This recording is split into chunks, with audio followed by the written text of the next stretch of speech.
Kate stood on the porch, a nun in a borrowed habit, reading the legal document that would destroy everything Cole Brennan had built. $800 in 30 days, or lose the ranch, his daughters, his future. She looked up at the mountains, then back at the paper in her hands, and made a decision that would change all of their lives forever. She would not let them take it, not without a fight. This is the story of how that fight began. The winter of 1887 descended upon Wyoming like a living thing. It was not the gentle cold that settled over eastern cities, polite and predictable, something a man could dress against and forget about. This was a savage cold, the kind that reached through wool and leather and skin and settled into the marrow of your bones. The kind that killed without warning and without apology. By the second week of December, temperatures in Redemption Valley had dropped to 30 below at night, and the wind came howling down from the mountains with a fury that rattled shutters and sent snow sideways until you could not tell where the ground ended and the sky began. It was in the middle of such a night on the 14th of December that a little girl named Lily Brennan stopped breathing. She was 7 years old, small for her age, with the kind of fine blonde hair that tangled easily and eyes the color of creek water in spring. She had been sick for 3 days. Not the ordinary sick of childhood, the runny nose and mild fever that passed if you kept the fire burning and the broth hot. This was something deeper, something that rattled in her chest when she breathed and turned her lips a shade of blue that no child's lips should ever be. Asthma, Doc Porter had called it 6 months earlier when the first bad episode hit. The air in the high country was too thin, too dry, too cold for her lungs. He had given Cole Brennan a small bottle of laudanum for the worst nights and told him to pray. The bad nights stayed few. But the bad nights had come more often as winter deepened, and on this particular night, the worst of them all, Lily coughed until she could not cough anymore, and then she simply stopped. Cole Brennan knelt on the frozen floor of his daughter's bedroom, holding his youngest child against his chest. His hands were shaking. They were not hands that shook often. They were large hands calloused from years of ranch work and rougher work before that, scarred across the knuckles from fistfights in army camps and across the left wrist from a knife fight he did not like to remember. A man who had survived 5 winters in the cavalry, who had tracked Comanche raiders across 200 miles of open desert, who had once carried a wounded lieutenant 4 miles through enemy territory on nothing but spite and duty. Those hands did not shake, but they shook now. Lily's face was pale, almost white against the wool blanket he held her in. Her chest had stopped moving. He pressed his ear to her mouth, felt nothing, no warmth of breath, no whisper of air. He pressed 2 fingers to the side of her thin neck, searching for a pulse, and for 3 seconds that felt like 3 years, he found nothing. Then the faintest flutter. Barely there. A thread of life, thin as spider silk.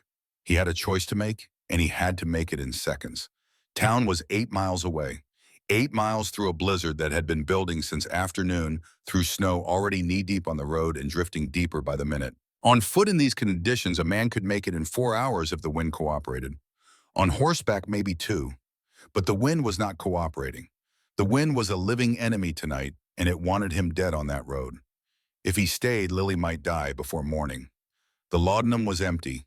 He had nothing left to ease the inflammation that was slowly suffocating her. Doc Porter had medicine in town, the only medicine that might work.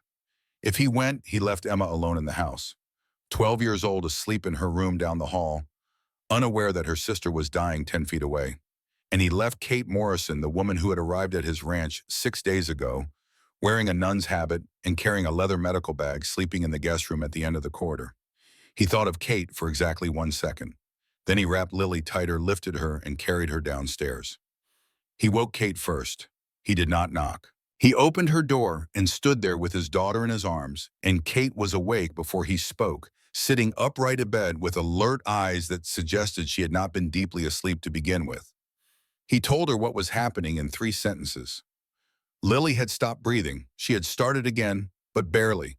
He was taking her to town to Doc Porter, and he needed Kate to stay with Emma.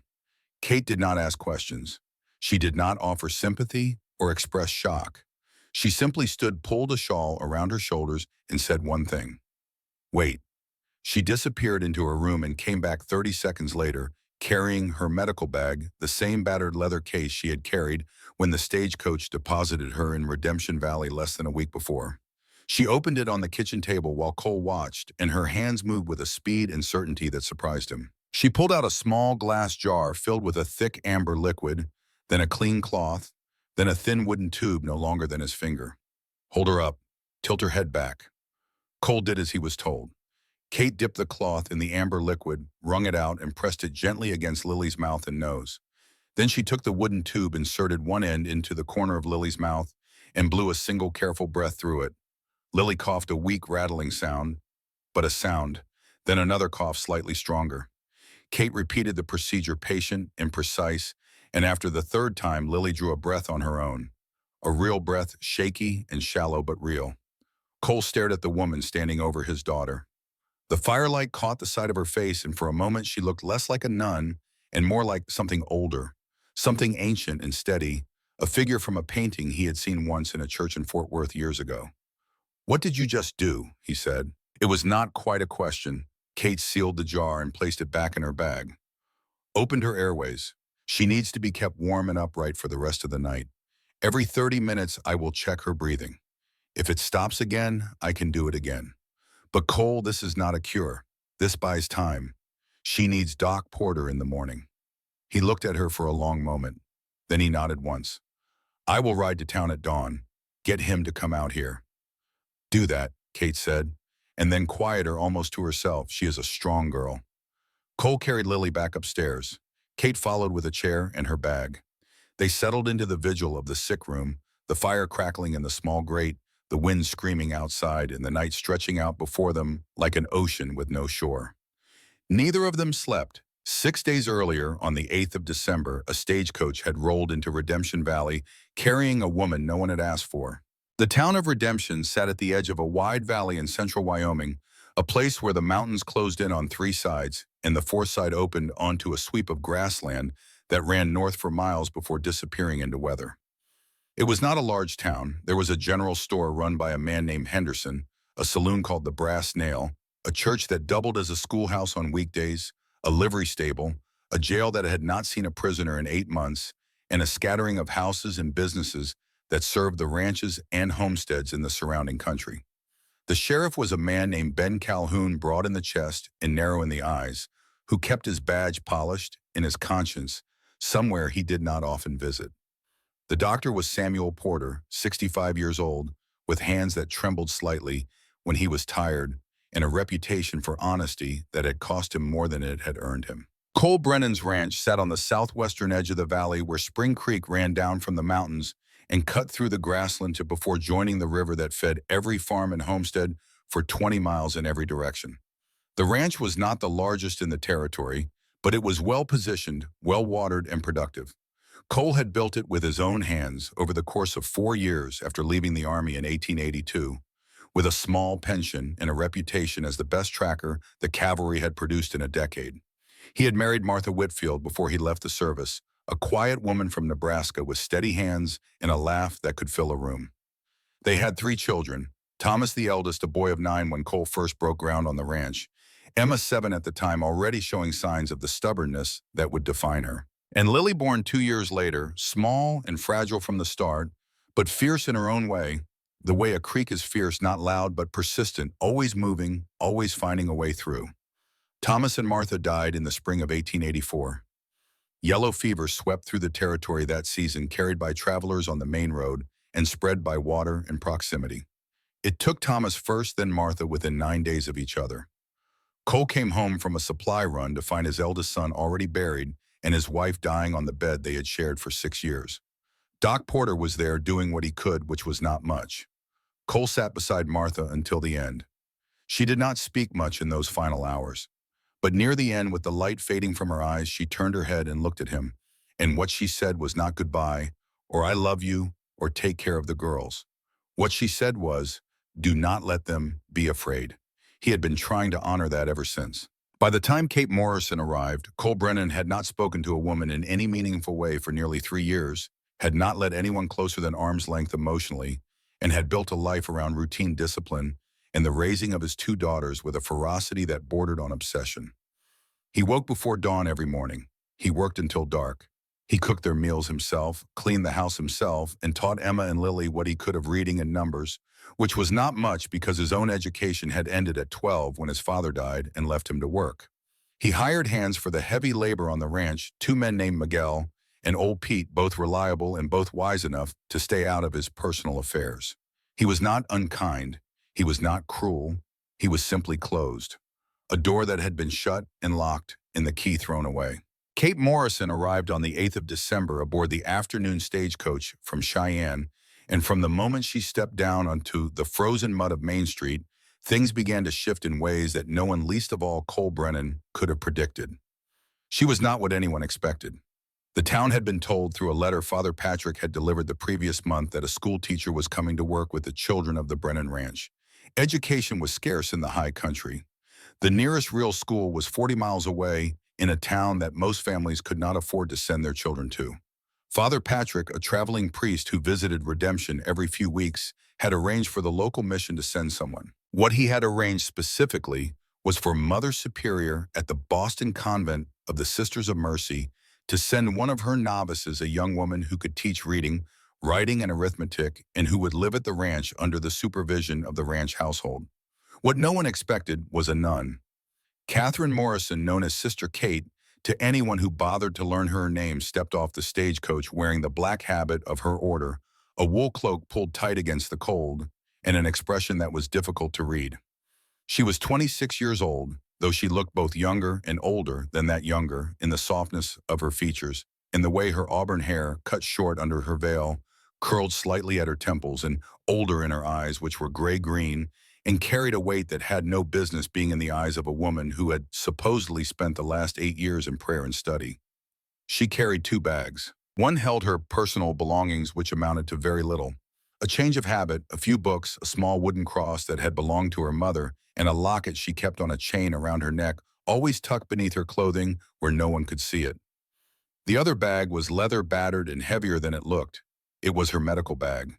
Mrs. Fletcher, who ran the boarding house and knew everything that happened in Redemption before it happened, was the first to notice Kate step down. She stood on the boardwalk with her arms crossed and her chin raised, a posture she adopted whenever she was preparing to form an opinion. A nun, she said to no one in particular. They sent him a nun. Henderson, behind the counter of his general store, heard this through the open door and leaned forward with interest. Sheriff Calhoun, who had been leaning against the hitching post outside the saloon with a toothpick between his teeth, straightened up and watched the newcomer with an attention that was harder to read than most things about him. Doc Porter was the one who approached her first. He had come out of his office at the sound of the stagecoach and now stood at the edge of the street with his hands in his coat pockets, studying the woman with the medical bag, the way a man studies something that does not quite fit the picture he has built in his mind. "Sister Catherine?" he asked. "Sister Kate," she corrected, and her voice was calm and measured with the faint undertone of education that marked someone who had spent time around books and people who valued them.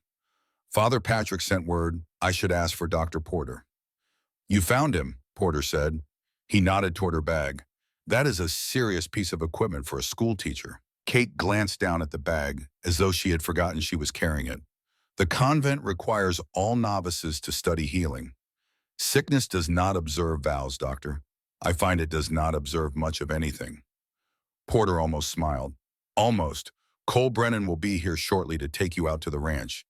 He is not a man who wastes time, so I would suggest you be ready." "I am ready," Kate said. Cole arrived 20 minutes later, driving a wagon loaded with winter supplies from Henderson's store. He did not get down from the seat when he saw Kate standing near the general store. He simply looked at her for a moment, his expression unreadable, and then turned his attention back to Henderson, who was helping load sacks of flour and dried beans into the wagon bed. It was Father Patrick who made the formal introduction, having arrived that same morning from his circuit through the territory. The priest was 60 years old, weathered as driftwood, with kind eyes and a voice that carried the particular authority of a man who had spent decades speaking to God and had not entirely given up on the idea that God sometimes spoke back. Patrick introduced Kate to Cole with a simple gesture, one hand on each of them, as though he were connecting 2 points on a map. "Cole, this is Sister Kate. She has come to teach your girls." Cole looked at Kate. Kate looked at Cole. The wind blew between them, cold and indifferent. "I asked for a teacher," Cole said. His voice was flat, not hostile exactly, but stripped of anything warm. Not a nun. Kate did not flinch. I am a teacher, Mr. Brennan. The habit is incidental. Nothing about a habit is incidental. Then ignore it. Look at what I can do, not what I am wearing. Cole's jaw tightened. Patrick cleared his throat. She comes well recommended, Cole, and she is here now. Give it a week. If it does not work, I will find someone else. Cole considered this for a long moment. Then he jerked his head toward the wagon. Climb up. We are leaving. Kate picked up her bags and climbed onto the seat without another word. Cole swung up beside her, took the reins, and clicked the horses forward. The wagon rolled out of town and onto the road that wound through the valley toward the ranch, and within minutes, the buildings of Redemption had disappeared behind a curtain of falling snow. The ride was mostly silent.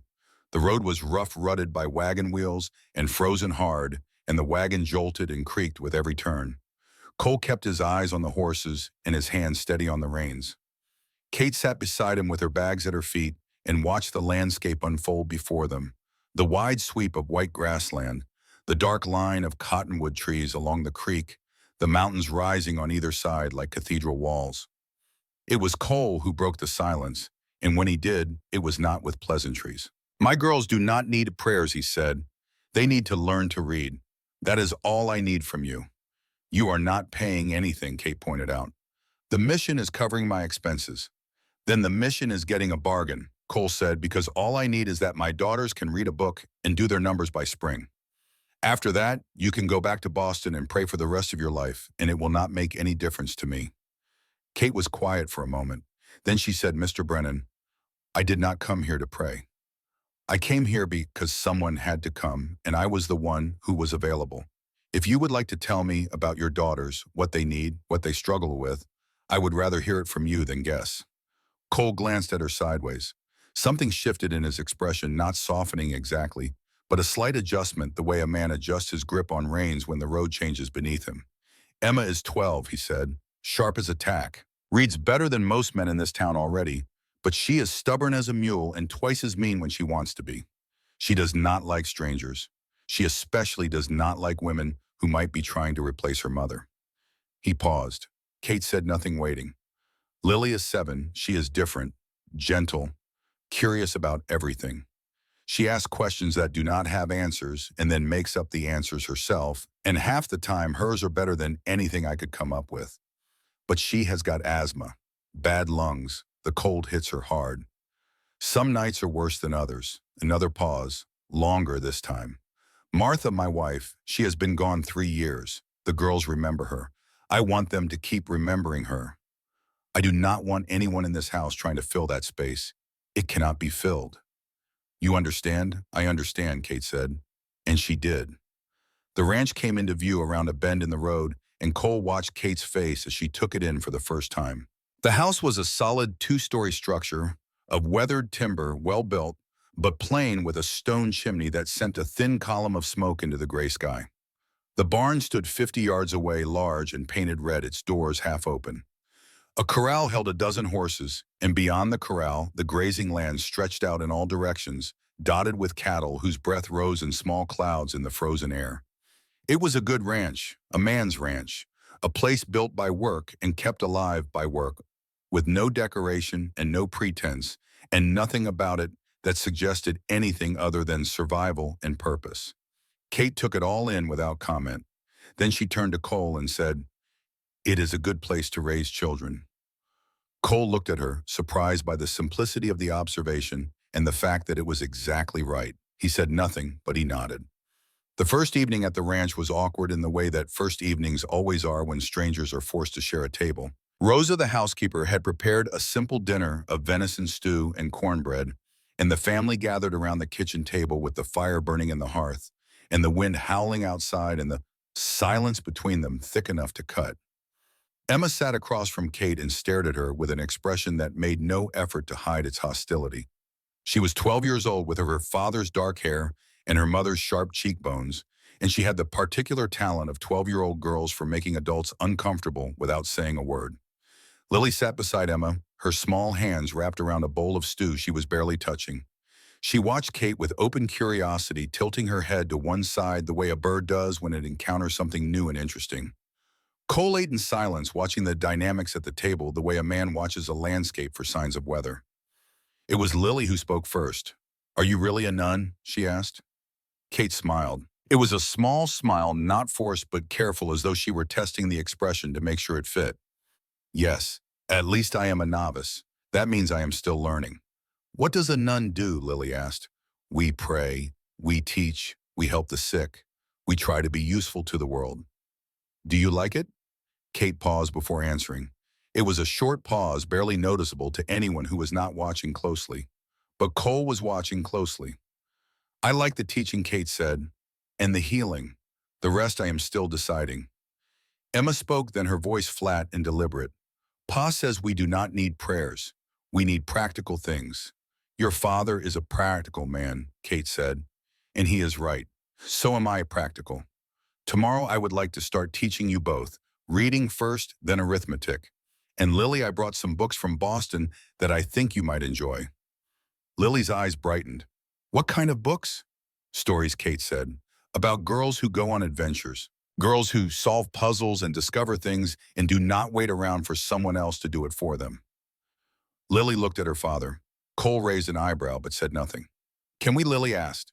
"We will see," Cole said, which from Cole was close enough to yes. Emma pushed back from the table without finishing her stew, stood and walked to the door. She paused there and looked back at Kate with an expression that was not quite anger and not quite a warning. It was something more complicated than either. "My mother's room is the one at the end of the hall," Emma said. "Rosa put you in the sewing room. That is where you stay." Then she was gone up the stairs and out of sight, and the silence she left behind was the kind that has weight to it. Cole watched his daughter go. Then he looked at Kate. "She will come around," he said. It sounded less like a prediction and more like something he was telling himself. "She does not have to," Kate said quietly. "Not for me. But she should for herself. A girl who carries that much anger will break eventually if no one helps her find somewhere to put it." Cole looked at her for a long moment. Then he stood and began clearing the table, and the conversation was over. That night, after the girls were in bed and the house had settled into the particular quiet of a winter night in the high country, Kate sat alone in the small sewing room that was her quarters and unpacked her belongings. The room was tiny, barely large enough for a single bed, a chair, and a small writing desk beneath a window that looked out onto the barn. It smelled of dust and old wool and something faintly sweet that might have been dried lavender left behind by whoever had last used the room for its intended purpose. Kate set her books on the desk. She placed the wooden cross on the small shelf above the bed. She tucked the locket deeper beneath her habit, a habit of concealment so automatic she barely registered it anymore. Then she opened her medical bag and checked its contents. The amber liquid she would use on Lily 2 nights later, the eucalyptus tincture that the convent's head healer had taught her to prepare, was there along with clean cloths. The wooden breathing tube, a small bottle of laudanum, dried herbs bundled in cloth, and a leather-bound journal in which she recorded every patient she had ever treated, every symptom she had ever observed, every remedy she had ever tried, and whether it had worked. She had started the journal at 17, the year after her father died. She closed the bag and sat on the edge of the bed and listened to the wind outside and the occasional creak of the house settling in the cold. Somewhere down the hall she heard Lily cough. A small sound, barely audible, but Kate heard it. She sat very still and listened, and after a moment the coughing stopped and there was silence again. She did not sleep for a long time. The morning after her arrival, Kate rose before dawn. She was accustomed to early mornings. The convent in Boston had required prayers at 5, and even now, years of habit kept her body clock set to that rhythm, regardless of where she was or what she was doing. She dressed in the dark, pulled her habit into place with practiced efficiency, and went downstairs to the kitchen. Rosa was already there, building up the fire in the stove, and she looked up when Kate entered with an expression that was cautious but not unfriendly. "You are up early," Sister Rosa said. "I am used to it," Kate said. "Is there something I can do to help?" Rosa considered this. Then she nodded toward the door that led to the barn. "The cows need milking. Cole does it most mornings, but he was up late checking the north fence. He might sleep a little longer today." Kate had never milked a cow in her life. She had grown up in a Boston townhouse with running water and servants, and a father who wore suits to breakfast. The closest she had ever come to manual labor before entering the convent was carrying books up 3 flights of stairs in the library. But she had watched Cole do it the previous morning through the kitchen window, and she had a good memory for physical tasks, so she picked up the bucket Rosa indicated and went out into the cold. The barn was warm with the body heat of the animals, and the smell of hay and manure was thick and earthy, nothing like the clean, careful smells of the convent. Kate found the first cow, a brown and white creature with large, patient eyes, and sat on the stool beside her and wrapped her hands around the teats the way she had seen Cole do it. The first attempts were clumsy. The milk came in spurts and splashes, and Kate's hands ached almost immediately, unaccustomed to the particular grip and rhythm the work required. But she kept at it, adjusting her technique, trying again when she failed, and by the fourth cow, she had found something close to a rhythm. And by the time she carried the full bucket back to the kitchen, her hands were sore and her back ached, and she felt more awake than she had in months.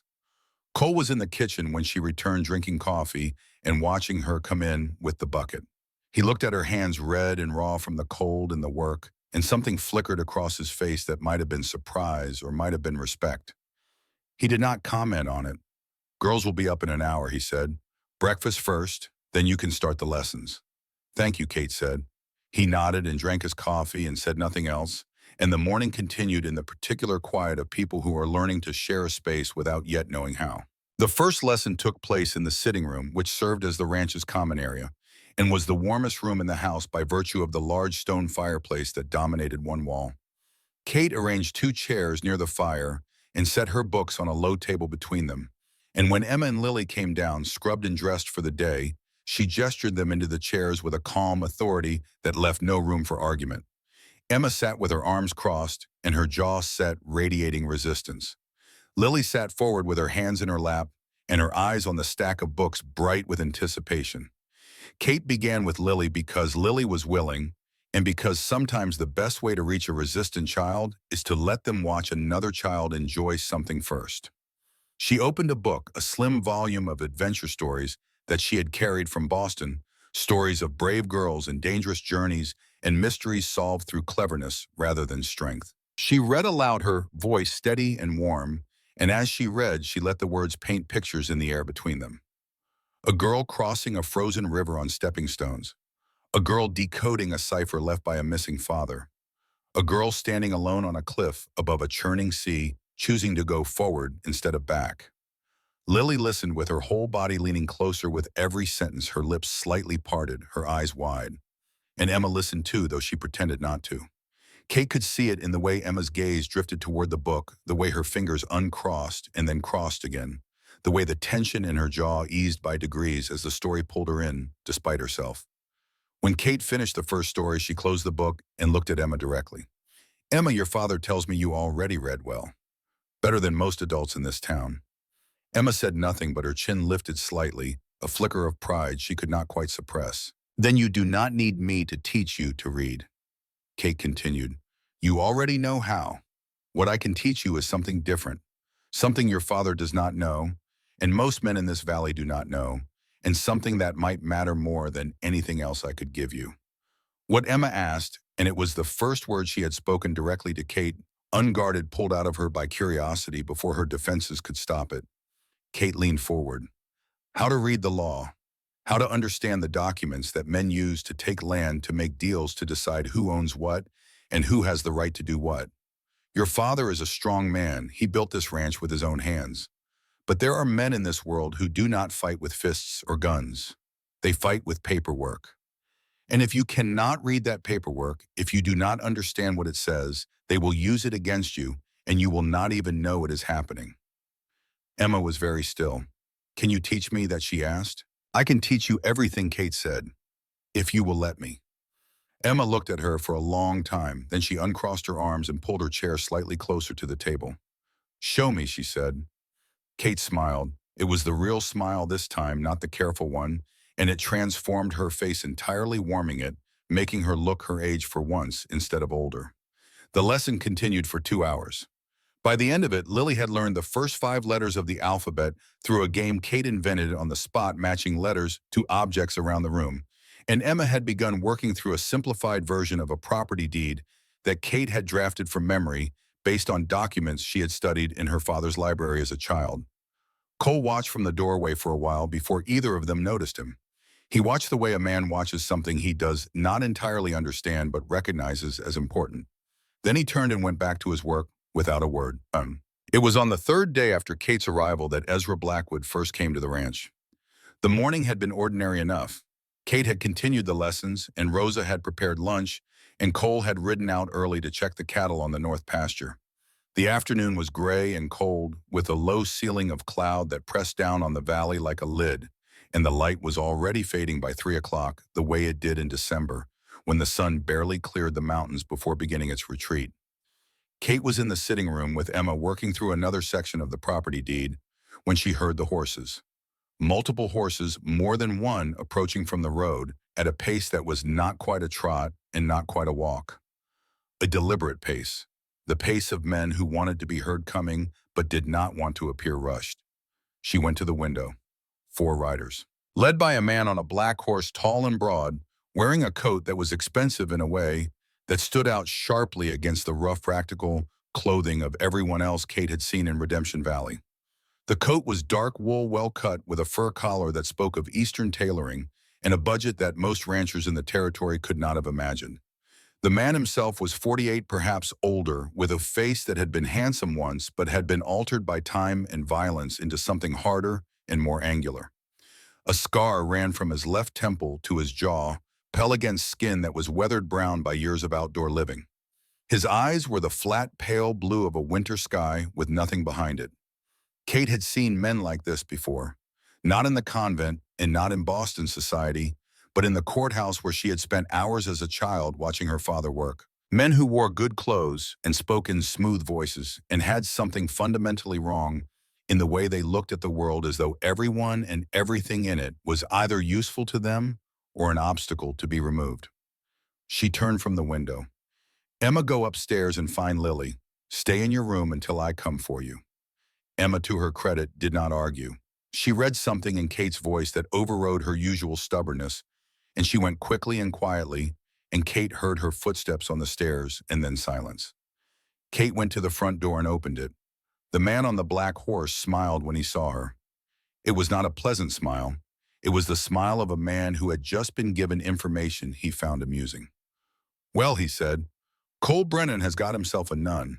Kate stepped onto the porch, pulling her shawl tighter against the cold. She kept her expression neutral, the way she had learned to keep it in the convent when difficult visitors came, and the way her father had taught her to keep it in the courtroom, where showing emotion was showing weakness. Mr. Brennan is not here, she said. If you have business with him, you are welcome to leave your name and come back tomorrow. The man dismounted. He did it slowly, deliberately, the way a man dismounts when he wants everyone watching to know he is in no hurry. He walked up to the porch steps and stopped 1 step below Kate, which put them almost at eye level, and looked at her with those flat, pale eyes. Name is Blackwood, he said. Ezra Blackwood. And my business will not wait for tomorrow, sister. My business is with this ranch. Kate held his gaze. She did not step back. Then you will have to wait for Mr. Brennan to hear it, she said, because I am not authorized to discuss ranch business on his behalf. Blackwood tilted his head, studying her. Then he reached into his coat and pulled out a folded document, thick paper, official-looking, sealed with a stamp that Kate recognized immediately as the mark of the Territorial Land Office. He held it out toward her, not offering it exactly, but displaying it the way a man displays a card in a poker game when he wants his opponent to see exactly what he is holding. This is a water rights challenge, he said, filed 3 days ago with the Territorial Office in Cheyenne. Legal and binding. It gives me the right to dam Spring Creek upstream of Brennan's property, which means, sister, that by spring there will not be enough water on this ranch to water a vegetable garden. Kate looked at the document. Her mind, trained since childhood by a father who had spent his life reading legal papers, began working, immediately cataloging what she could see even from a distance. The seal, the format, the date. May I see it, she asked. Blackwood raised an eyebrow. Nuns did not usually ask to see legal documents, but he handed it over, perhaps curious to see what she would do with it. Kate unfolded it and read. It took her 30 seconds. Her eyes moved across the page with the practiced speed of someone who had done this 1,000 times before, and when she reached the bottom, she stopped. She read the final paragraph again, slowly this time. Then she looked up at Blackwood, and for the first time something changed in her expression. Not fear, something colder than fear. Recognition. "This is not just a water rights challenge," she said. Blackwood smiled again, the same smile as before, but wider now. "No," he said, "it is not." Kate handed the document back to him. Her hands, he noticed, were perfectly steady. "There is a clause in here," she said, "that requires Mr. Brennan to pay $800 in legal fees to mount a formal challenge. If he fails to pay within 30 days, the claim becomes permanent and the property automatically enters foreclosure proceedings."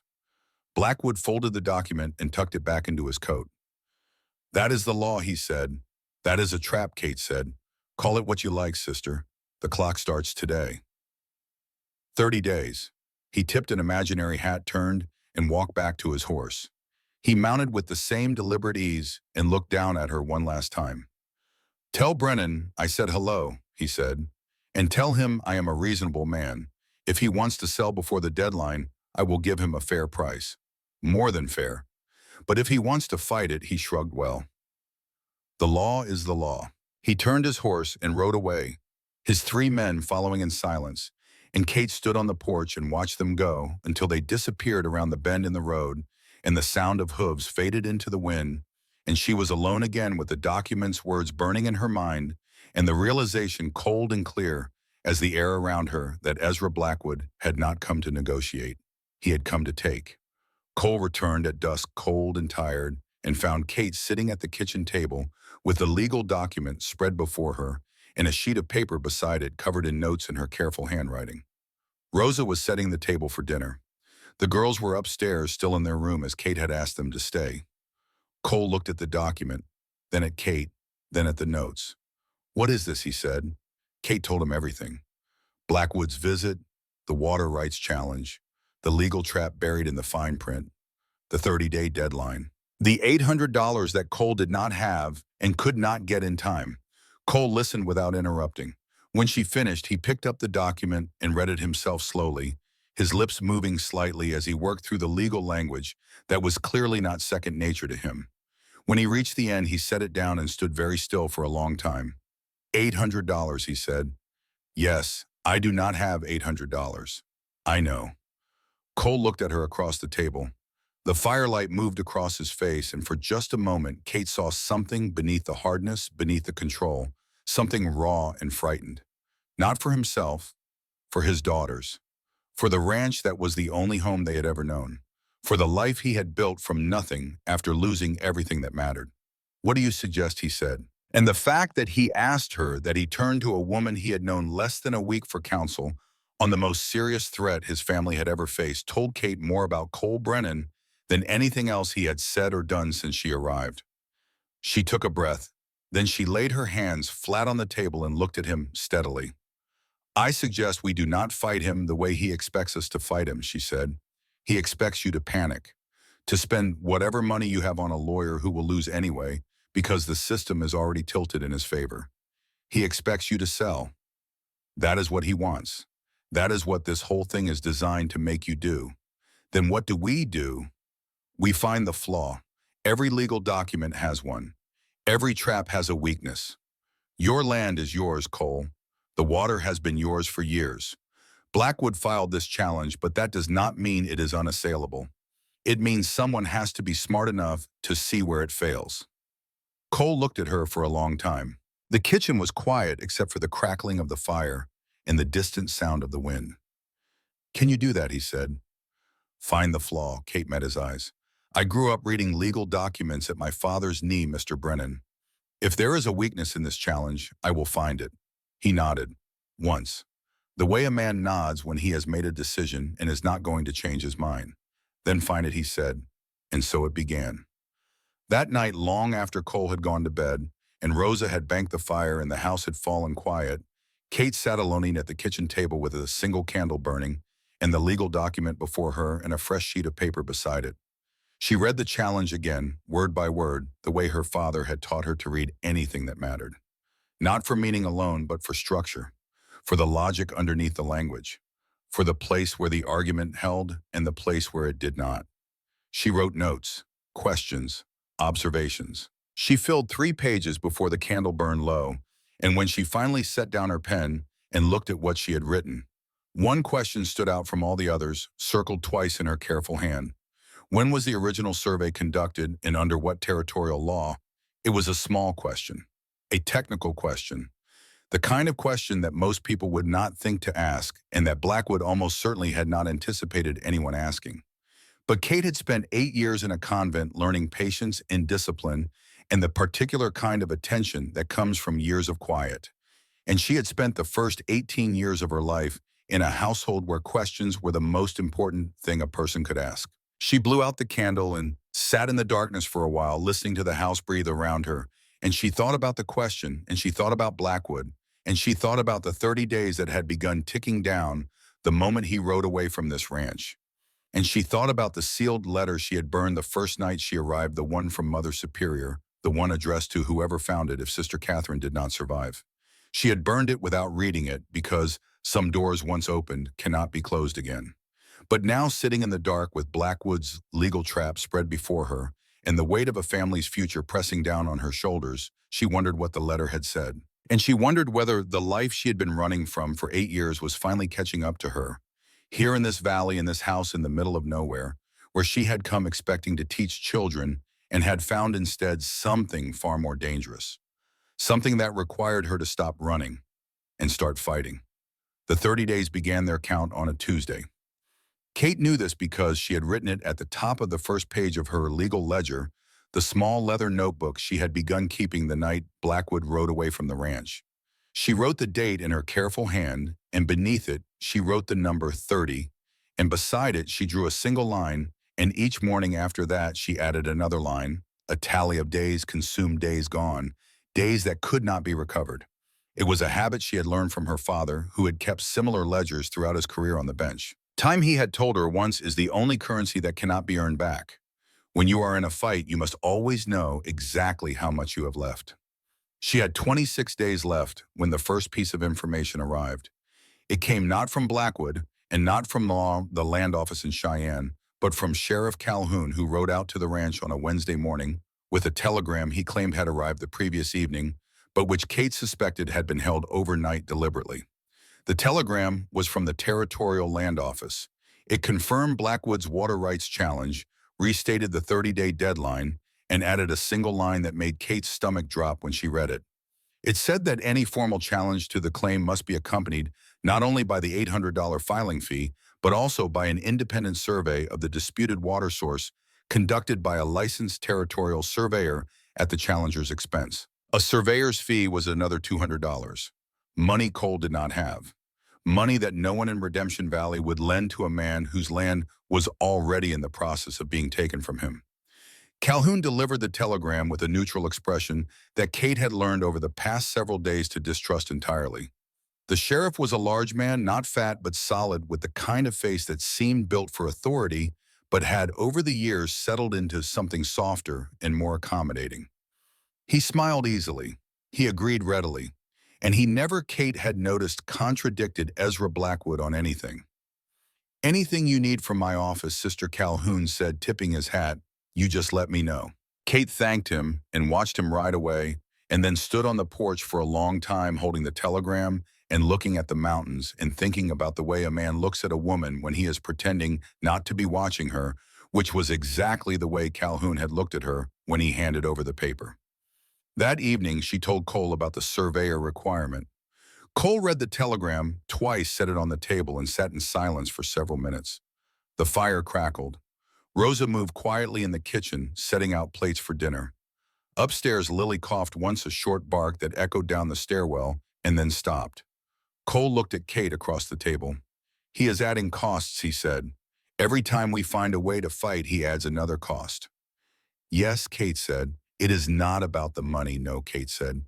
"It is about making you feel like the ground is disappearing under your feet. Like no matter what you do, there is always one more thing standing between you and solid ground." Cole nodded slowly. He understood this. He had felt it before in the cavalry when the army wanted a man out and decided to bury him in paperwork and impossible requirements rather than discharge him outright. The principle was the same. Exhaust your enemy, not with force, but with futility. Then we stop looking for ways to pay, Cole said. We look for ways around. Kate looked at him with something close to surprise. It was, she realized, the first time Cole had suggested strategy rather than simply reacting to it. Something was shifting in him, some gear engaging that grief and isolation had locked for 3 years. Yes, she said. That is exactly right. The lessons continued through the days that followed, and they became something more than lessons. Kate taught Emma and Lily in the mornings reading and writing and the rudiments of arithmetic, but in the afternoons she began teaching Emma something else entirely. She taught her to read contracts. She taught her to identify the language that lawyers use to obscure simple truths, the passive constructions and circular definitions, and clauses nested within clauses like Russian dolls, each one designed to make the reader feel stupid for not understanding and give up before reaching the part that actually mattered. Emma took to it with an appetite that surprised even Kate. The girl had inherited her father's stubbornness and her mother's sharp mind, and when she understood that what she was learning was not abstract but immediate, not a school exercise but a weapon she could use to protect her own family, she worked with a focus and intensity that Kate had rarely seen in a child her age. On the 5th day after Blackwood's visit, Emma looked up from a property deed Kate had drafted for practice and said without preamble, "There is something wrong with this clause." Kate looked. Emma pointed to a sentence near the bottom of the page, a clause regarding the conditions under which a water rights challenge could be filed without the challenger first demonstrating historical use of the disputed resource. "What is wrong with it?" Kate asked. "It does not say anything about proof," Emma said. "It just says the challenger has to file the paperwork. But how does anyone know if the challenger actually used the water before? There is no requirement to show that. So anyone could file this even if they never touched the creek in their lives." Kate felt something warm move through her chest. Not pride exactly, though that was part of it. Something closer to hope. "That is exactly right," she said. "And that is exactly the kind of question we need to be asking about Blackwood's claim." That night after the girls were asleep and Cole had gone out to check the horses, Kate sat alone at the kitchen table with her legal ledger open before her. She had been writing in it every day now, recording not only the timeline of events, but also her analysis of Blackwood's challenge, the weaknesses she had found, the questions that remained unanswered. The question she had circled on the first night about the date and legal basis of the original survey remained at the center of everything. It was the key, she was certain of it. But the answer was not in Redemption Valley. The answer was in Cheyenne in the Territorial Land Office, where the original survey records were kept. Someone would have to go there and look. She was still thinking about this when Cole came back inside, stamping snow off his boots in the entryway. He came into the kitchen and saw her at the table and poured himself a cup of coffee from the pot Rosa had left on the stove. He sat down across from her without speaking and drank in silence for a while, and Kate let the silence hold because she had learned by now that Cole needed silence the way some men needed words, as a space in which to organize his thoughts before he released them. "The creek," he said finally. "Yes. Blackwood wants to dam it upstream. If he does, we lose water. No water, no cattle. No cattle, no income. Ranch dies. That is the plan," Kate said. "But he does not need to actually dam it, does he?" Cole said. "He just needs to make it legal for him to do so. Once the legal right is established, the threat alone is enough. We would have to sell before he even breaks ground." Kate nodded. He was seeing it clearly now, the full shape of the trap. It was not a physical threat. It was an economic one wrapped in legal language and backed by a sheriff who would look the other way. Cole leaned back in his chair and looked at the ceiling for a long time. "What do you need?" he asked. "Records," Kate said. "The original survey of Spring Creek filed with the Territorial Office when this land was first claimed. If I can show that the survey was conducted under a law that has since been changed or that the survey itself was flawed, the entire basis of Blackwood's challenge falls apart. And those records were in Cheyenne, yes. 2 days' ride each way, yes." Cole looked at her. She could see him working through the problem, calculating distances and risks, and the number of days remaining on the deadline. 24 days now. 24 days to ride to Cheyenne, find the records read, them understand them. Ride back and build a legal argument that could withstand scrutiny in a territorial court. It was possible. Barely. I will go, Cole said. Kate shook her head immediately. No, Blackwood is watching you. He has men in the valley. If you ride out, they will know where you are going and why, and they will either follow you or they will use your absence to do something to the ranch while you are gone. Then who goes? Kate held his gaze. I will go. Cole's expression shifted. Something tightened around his eyes. Not anger exactly, but something close to it, a reflexive resistance to the idea of sending a woman into danger that was as deep and instinctive as breathing. You are not riding 200 miles alone, he said. I will not be alone. Deputy Webb has been coming by the ranch every few days. I believe he is sympathetic to our situation, and I believe he would come with me if I asked. Cole considered this. Marcus Webb was young, barely 24, and had the particular earnestness of a man who had not yet learned that earnestness alone did not protect you from the consequences of the choices it led you to make. But he was not a coward, and he was not in Blackwood's pocket, at least not yet. It is still dangerous, Cole said. Everything is dangerous, Kate said.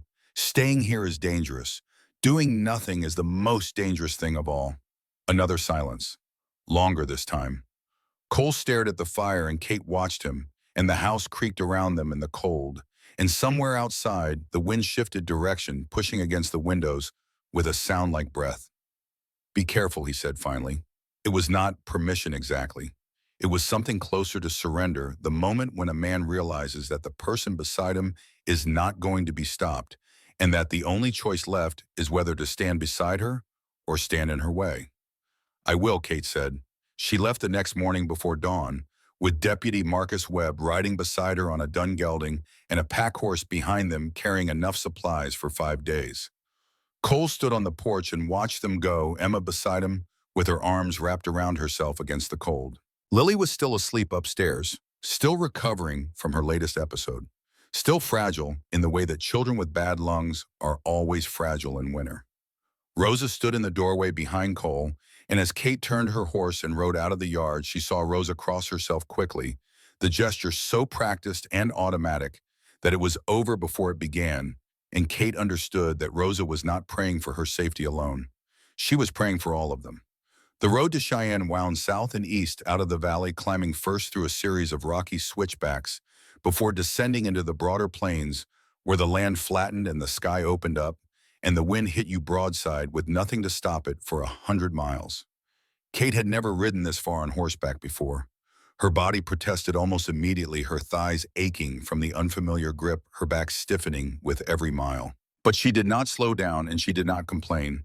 And Marcus, riding beside her with an expression of carefully concealed surprise at her endurance, did not comment on it.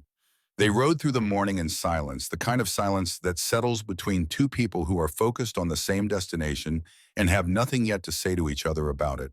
The landscape changed as they traveled the high valley, giving way to lower ground, the scrub pine and cottonwood thinning into open grassland, the mountains receding behind them, until they were nothing but a dark line on the northern horizon.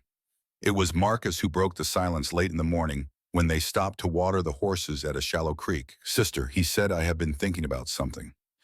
Kate looked at him. He was a handsome young man in the way that young men in the territory often were, lean and sun-darkened with good bones and an open, honest face that had not yet learned to hide what it felt. He stood with the reins loose in his hand and looked at Kate with an expression that was part curiosity and part something else, something that looked like the beginning of understanding. What have you been thinking, Kate asked, about why you are doing this, about why you did not just go back to Boston when you saw what Blackwood was doing? You are not from here. You have no stake in this ranch, not really. You could have left any time in the last 2 weeks, but you did not. Kate said nothing for a moment. She watched the water move over the rocks in the creek bed, clear and cold, catching the pale winter light. My father was a judge, she said. He spent his life fighting men like Blackwood. Men who used the law as a weapon instead of a shield. He believed that when you saw that happening, when you saw someone using legal power to destroy an innocent person, you had an obligation to stop it. Not because it was comfortable or safe, but because if no one stopped it, the law meant nothing at all. Marcus nodded slowly. And your father? What happened to him? Kate looked at him for a long moment. Then she said simply, "They killed him, the men he was fighting. They killed him because he would not stop." Marcus was quiet after that. They finished watering the horses and rode on, and the silence between them was different now, heavier, carrying the weight of what had been said and what had not. They made camp that first night in a shallow draw, sheltered from the wind, a natural hollow in the ground where the grass grew thick and the rocks blocked the worst of the cold. Marcus built a fire while Kate tended the horses, and they ate a simple meal of dried beef and hardtack and drank coffee that tasted of smoke and tin. It was during this meal, with the fire burning low and the stars appearing one by one in the vast black sky above them, that Kate first noticed the tracks. She had gone to check on the pack horse, which was tied to a cottonwood at the edge of their camp, and she saw them in the soft mud beside the creek they had crossed an hour before. Hoof prints, 3 sets fresh, leading south along the same road they had traveled. Someone had been following them.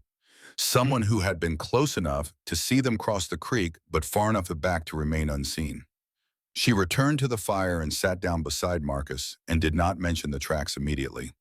She waited until he had finished eating, until he was leaning back against his saddle with his coffee cup in his hands, and his eyes half closed in the way of a man who is tired but fighting sleep.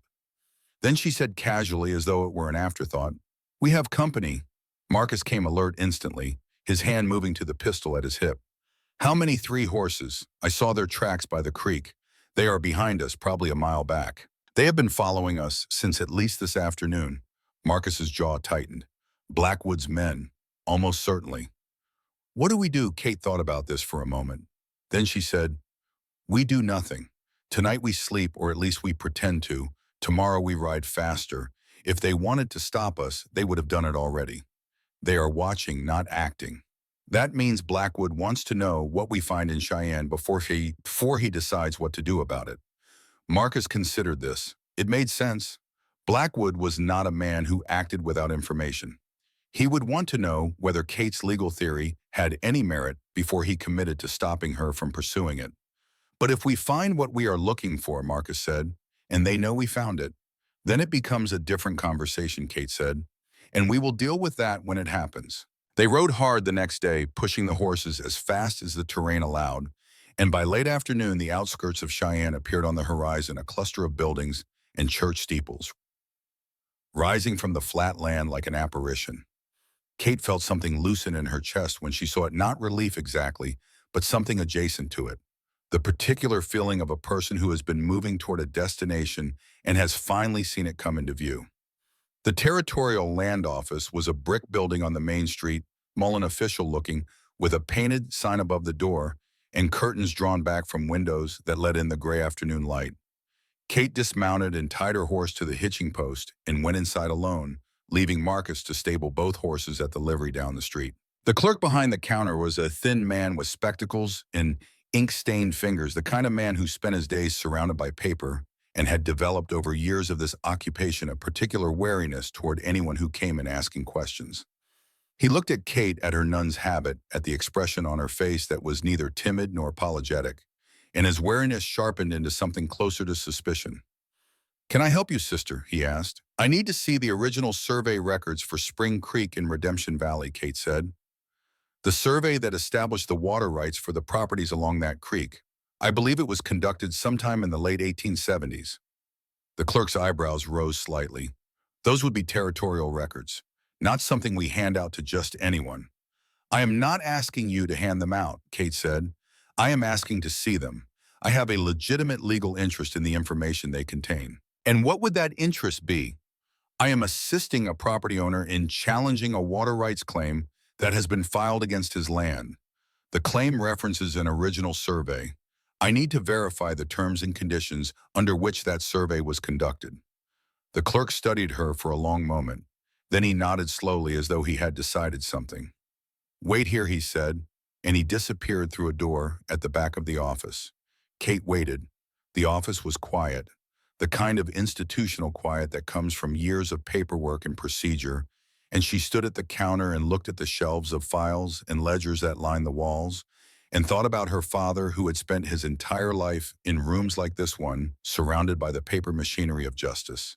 She wondered what he would think if he could see her now. A nun, or something close to a nun standing in a territorial land office in Wyoming, looking for a flaw in a legal document that could save a family she had known for less than 2 weeks. He would approve, she thought. He would say that this is exactly what the law is for. He returned with a large leather-bound ledger, dusty with age, and set it on the counter with a thump that sent a small cloud of particles into the air. 1,879 surveys, he said. Spring Creek properties are on pages 43 through 51. You can look, but you cannot take notes. Kate looked at him steadily. I will need something to write with, she said. The clerk hesitated. Then he sighed the particular sigh of a bureaucrat confronting a person who will not be moved and produced a pencil and a sheet of paper from beneath the counter. Kate opened the ledger and began to read. It took her 40 minutes. The survey records were dense, written in the cramped technical language of territorial surveyors, full of measurements and bearings and legal references that required careful parsing. But Kate had spent years reading documents far more complex than these, and she moved through the pages with the focused attention of someone who knows exactly what she is looking for. She found it on page 47. The entry was brief, barely 4 lines, but the information it contained was significant. The survey of Spring Creek had been conducted in March of 1879 under the authority of the Wyoming Territorial Act of 1876. The act established the legal framework for water rights claims in the territory and specified the conditions under which such claims could be filed, challenged, and adjudicated. Kate read the reference to the act carefully. Then she turned to the clerk. Do you have a copy of the Wyoming Territorial Act of 1876, she asked. The clerk looked at her as though she had asked him to produce the moon. We have the current territorial statutes, he said. The 1876 Act was superseded in 1882 by the revised Territorial Water Rights Act. The old act is no longer in effect. Kate felt something click into place in her mind, the precise moment when a scattered collection of facts arranges itself into a pattern, and the pattern reveals its meaning. The 1876 Act, she said. What did it say about the validity of surveys conducted under its authority? If the act itself was superseded, what happened to the surveys that had been conducted under it? The clerk frowned. That is a complicated legal question, sister. I understand, but the answer must be somewhere in the current statutes. Can you show me? The clerk considered this. Then he reached beneath the counter again and produced a thick book bound in dark green leather and opened it to a page near the middle. Here he said, pointing to a paragraph. Section 12 of the Revised Act. It states that all surveys conducted under the authority of the 1876 Act remain valid unless and until they are formally resurveyed and refiled under the terms of the new Act. Kate read the paragraph. Then she read it again. Then she set down the pencil she had been holding and looked up at the clerk with an expression that made him take a small step backward. Unless and until they are formally resurveyed and refiled, she repeated. That is what it says. And Blackwood's water rights challenged the one filed 3 days ago in this office. Was it accompanied by a new survey? A survey conducted under the current act? The clerk's face changed. The wariness was still there, but something else had joined it now. Something that looked uncomfortably like the dawning awareness of a man who has just realized he may have made a serious error. Let me check, he said, and he disappeared through the back door again. He was gone for 10 minutes. When he returned, his face was pale. No, he said. The challenge was filed with a reference to the original 1879 survey. No new survey was included. Kate nodded. She had suspected as much. It was the kind of oversight that a man like Blackwood would make, the kind of mistake that came from assuming no one would look closely enough to notice. Blackwood had filed his challenge based on a survey that had been conducted under a law that no longer existed. Under the current statutes, that survey was invalid unless it had been formally refiled, and it had not been refiled. The challenge is legally void, Kate said. It cannot stand. The clerk nodded slowly, and in his expression, Kate saw something she recognized from years of watching her father work in courtrooms. It was the look of a man who understood that the machinery of justice, for all its flaws, occasionally worked exactly as it was supposed to. You will need to file a formal objection, the clerk said, citing Section 12 of the Revised Act in the absence of a current survey in Blackwood's filing. I can prepare the paperwork, but it will need to be signed by the property owner. How much will it cost? Kate asked. The filing fee is $25. Kate almost laughed. $25, not 800, not 1,000. $25 and a piece of paper that cited the right section of the right law. She thanked the clerk and left the office and stood on the boardwalk in the cold afternoon air. And for a moment she simply breathed, letting the enormity of what she had found settle over her like a blanket. It was not over. Blackwood would fight the objection. He would hire lawyers, pull strings, find ways to delay and obstruct. But the ground had shifted beneath him. The legal basis of his claim was flawed, and now someone knew it, and the knowledge itself was a kind of power. Marcus was waiting outside the livery, leaning against the hitching post with his arms crossed and his face tight with the particular tension of a man who has been waiting for news and cannot tell from the other person's expression whether it is good or bad. Kate walked toward him, and as she walked, she saw something change in his eyes. He was reading her face, reading the set of her shoulders and the way she held her hands, and the small controlled smile that she could not entirely suppress, and he understood before she spoke a single word. "We found it," she said. Marcus let out a breath he had apparently been holding for a very long time. "How bad is it for him?" "Bad enough," Kate said. "Bad enough that we need to ride back tonight and get Cole to sign a filing before Blackwood realizes what we have found." They left Cheyenne at dusk, riding hard despite the fading light, and Kate carried the knowledge of what she had discovered like a flame cupped in her hands, careful not to let the wind extinguish it. They made camp late that night in a hollow near a frozen creek, and Marcus built a small fire, and Kate sat beside it and wrote everything down in her legal ledger, every detail of what the clerk had told her, every section number, every relevant phrase from the statutes. She wrote it precisely and completely, the way her father had taught her to document anything that mattered, because memory was unreliable, but paper was not. It was near midnight when the riders came. Kate heard them first. The sound of hooves on frozen ground muffled by snow, but unmistakable to anyone who had spent time in the high country. 3 horses moving at a walk approaching from the north. She touched Marcus's shoulder.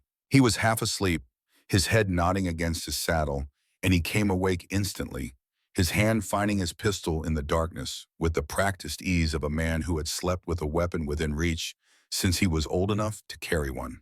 3 riders, Kate whispered, coming from the north. Marcus was on his feet in seconds, moving to the edge of the hollow and looking out into the darkness. The fire was low, casting just enough light to see by, and for a long moment there was nothing to see. Then the riders appeared at the rim of the hollow, silhouetted against the stars, and one of them spoke. "Sister Morrison, we have been looking for you." The voice belonged to a man named Scar, one of Blackwood's riders, a tall, lean figure with a face that bore the marks of a hard life, lived without much regard for the lives of others. He sat his horse easily, the way men who have spent most of their lives in the saddle sit, and he looked down at Kate and Marcus with an expression of mild amusement, as though he had found something interesting on the road and had stopped to examine it. "You are a long way from your convent," Sister Scar said. Kate stood up slowly, brushing the dust from her skirt. She kept her voice steady the way she had learned to keep it in every situation where fear might show, and where showing fear would make things worse. "Mr. Blackwood's business," she said. "I assume." "Boss wanted us to have a word," Scar said, "about what you found in Cheyenne." Kate said nothing. Marcus's hand was still on his pistol, but she could feel the tension radiating off him, the particular vibration of a young man who was brave enough to stand but not experienced enough to know when bravery was sufficient and when it was not. "You found something," Scar continued, "something that could cause Mr. Blackwood some difficulty. Boss does not like difficulty." Kate looked at the 3 riders. Scar in front, 2 others behind him, quiet and watchful, their hands resting on their saddles in the relaxed posture of men who are comfortable with violence and did not need to announce it in advance. "If Mr. Blackwood has a problem with what I found," Kate said, "he is welcome to raise it through legal channels. That is where I found the information. That is where the dispute will be settled." Scar smiled. It was not a friendly smile. It was the smile of a man who enjoyed having conversations that ended with the other person understanding something they had not understood before. "Legal channels," he repeated. "Sister, you are a long way from any court. Out here, the law is whatever the man with the most guns says it is. And right now, that man is Ezra Blackwood." He paused, letting the words settle. "Boss is offering you a choice. You can hand over whatever you wrote down in that little book of yours, turn around and ride back to redemption without filing anything. Or you can keep writing, file your objection, and find out what happens when Mr. Blackwood stops being patient. Kate held his gaze. The fire crackled between them, throwing shadows across the hollow. And if I refuse both options, she asked. Scar tilted his head. Sister, there is no third option. Kate was quiet for a moment. Then she said, Mr. Blackwood is afraid. Scar's smile faltered just slightly. A man who is confident does not send 3 riders to intimidate a nun and a deputy on a frozen road in the middle of the night. A man who is confident waits for the objection to be filed and fights it in court where he believes he can win. But Mr. Blackwood did not wait. He sent you here tonight, which means he knows that if I file this objection, he cannot win. Not legally, not on the merits. The only way he can stop me is to stop me physically out here, where no one is watching and no one will know what happened. She let the silence hold for several seconds. But someone will know, she said. The clerk in Cheyenne saw me. He saw what I found. He will remember. And if I do not come back, if Deputy Webb does not come back, people will ask questions. Federal marshals will ask questions. And Mr. Blackwood will have to answer them. Scar stared at her for a long time. The 2 riders behind him shifted in their saddles, exchanging glances that suggested they were less comfortable with this conversation than their leader was. You are a bold woman, Sister Scar said finally. I am a desperate woman, Kate said. There is a difference. A bold woman takes risks because she enjoys them. A desperate woman takes risks because she has no other choice. Another silence. The wind moved through the hollow, stirring the embers of the fire, and somewhere in the darkness an owl called once and was answered by nothing. Then Scar pulled his horse around. I will tell the boss what you said, he said. But sister, I would not count on his patience lasting much longer. He rode away without another word, and his 2 companions followed, and within minutes the sound of their horses had faded into the night, and Kate and Marcus were alone again, with the fire and the stars and the weight of what had just passed between them. Marcus let out a long, shaking breath. His hand was still on his pistol. That was the bravest thing I have ever seen anyone do, he said. Kate sat back down beside the fire and opened her legal ledger and looked at the pages of notes she had written, precise and careful, every word chosen for its accuracy and clarity. It was not brave, she said. It was necessary. They rode back to Redemption the next day pushing hard, and they arrived at dusk on the 4th day, since they had left dusty and exhausted and carrying between them the single most important piece of information that had come into Cole Brennan's possession since Blackwood first rode onto his land. Cole was waiting on the porch when they rode in, and Kate could see from the set of his shoulders and the way his eyes moved from her face to Marcus's and back again that he had spent the last 4 days in a state of controlled anxiety that he would not have admitted to anyone, least of all himself. He came down the porch steps and took Kate's horse by the bridle and held it steady while she dismounted, and when she was on the ground, he looked at her with an expression that asked everything without saying a word. We found it, Kate said. And she told him everything standing there in the yard with the horses steaming in the cold air, and Emma watching from the doorway, and Rosa crossing herself again behind her. And when Kate finished, when she had laid out every detail of what the clerk had shown her, and what the statute said, and what it meant for Blackwood's challenge, Cole was quiet for a very long time. Then he said, $25. Yes, I have $25. Yes. Kate handed him the legal ledger open to the page where she had written out the precise language of the objection, citing the relevant sections of the revised Territorial Water Rights Act and the absence of a current survey in Blackwood's filing.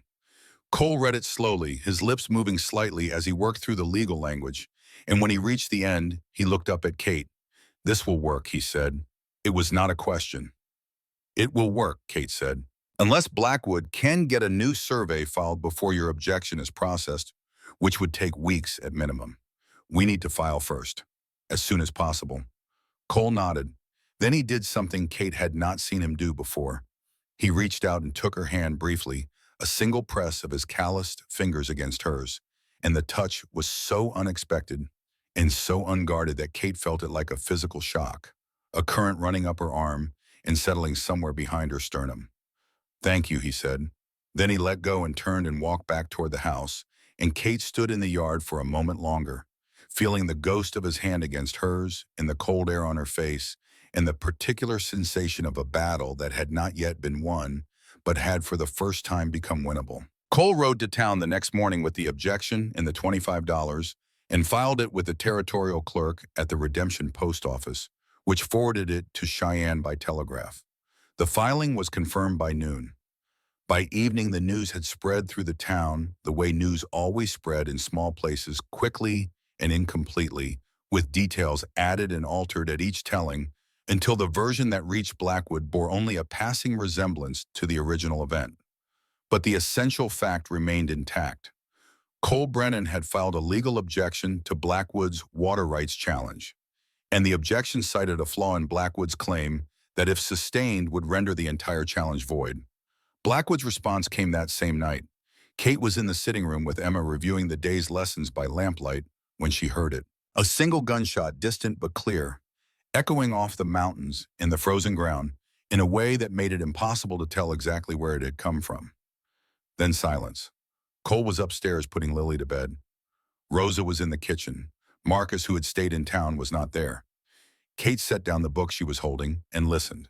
Another shot closer this time, and then the sound of horses, multiple horses moving fast on the frozen road toward the ranch. She stood and went to the window and looked out into the darkness, and what she saw made her blood go cold. Fire. The south fence was burning. Not a small fire, not a patch of brush that might have caught from a stray spark, but a deliberate blaze, a line of flame running along the fence line for 50 yards, bright orange against the black of the night, and silhouetted against it, moving away at a gallop, were 4 riders. Cole came downstairs at a run, rifle in hand, drawn by the shots and the light. He took one look through the window, and his face went hard in the way that Kate had seen it go hard before, the way a soldier's face goes hard when the enemy has made his move and the time for thinking is over. "South fence," he said. "I know," Kate said. Cole was already moving toward the door. Then he stopped and turned back, and something in his expression shifted, something that was not quite fear, but was close enough to it that Kate recognized it immediately. "Stay inside," he said, "with the girls." Kate nodded. She would stay inside. But she would also, she decided, bring the girls downstairs away from the upper rooms where the fire's light flickered against the windows, and she would sit with them by the kitchen fire and hold them close and listen to the sounds of the night and wait for Cole to come back. He did come back an hour later, smelling of smoke and cold, his hands blackened with soot from beating out embers that had spread beyond the fence line. The cattle had scattered, panicked by the fire and the shots, and it would take most of the morning to round them up and check for injuries. The fence itself was destroyed for a length of 40 yards, requiring repairs that would take days. But nothing worse had happened. No one had been hurt. No buildings had burned. It was Cole set a warning. Kate understood warnings. She had grown up in a household where warnings came in the form of letters slid under doors and phone calls made in the middle of the night, and men in expensive suits standing on the front steps with expressions that were perfectly polite and perfectly threatening. She understood that a warning was not the end of something. It was the beginning. That night, after the girls were asleep and the fires were banked and the ranch was quiet again, Kate sat at the kitchen table with her legal ledger open before her and wrote down everything that had happened: the gunshots, the fence fire, the riders she had seen through the window. She wrote it all down in precise, careful language, the kind of language that would hold up in a courtroom, and she dated it, and she signed it, and she set it beside the copy of the objection she had already filed. Evidence, she thought. Everything is evidence now. And somewhere out in the darkness beyond the burned fence, in the scattered cattle and the mountains that rose against the sky like silent witnesses, Ezra Blackwood was planning his next move. Kate did not know what it would be, but she knew it was coming, and she knew it would be bigger than a burning fence, and she knew that when it came, the choice would not be between fighting and running. The choice would be between everything and nothing. The federal marshals arrived on a Thursday morning, 2 days after the fence fire, and they came the way federal authority always came to places like Redemption Valley, quietly without announcement, in the form of 2 men on dusty horses who rode into town and tied up at the general store and asked Henderson where they could find the sheriff. Marshal Thomas Garrett was 55 years old, with a weathered face and gray eyes that had seen enough of the territory's uglier corners to have developed a particular kind of patience. He was not a large man, but he carried himself with the compact authority of someone who had spent decades enforcing the law in places where the law was not always welcome. His companion, a younger marshal named Ellis, was quieter, more watchful, the kind of man who listened more than he spoke and missed very little of what passed before him. They had come because of Kate's telegram. She had sent it 2 days before the fence fire, the morning after Cole filed the objection, a single message dispatched from Redemption's post office to the federal marshal's office in Denver. The message was brief and precise, written in the careful language Kate had learned from years of watching her father communicate with federal authorities. It stated that a property owner in Redemption Valley, Wyoming territory was facing what appeared to be a coordinated campaign of legal fraud and intimidation by a man named Ezra Blackwood. It cited the flawed water rights challenge, the sheriff's apparent complicity, and the threats that had been made against the property owner and his family.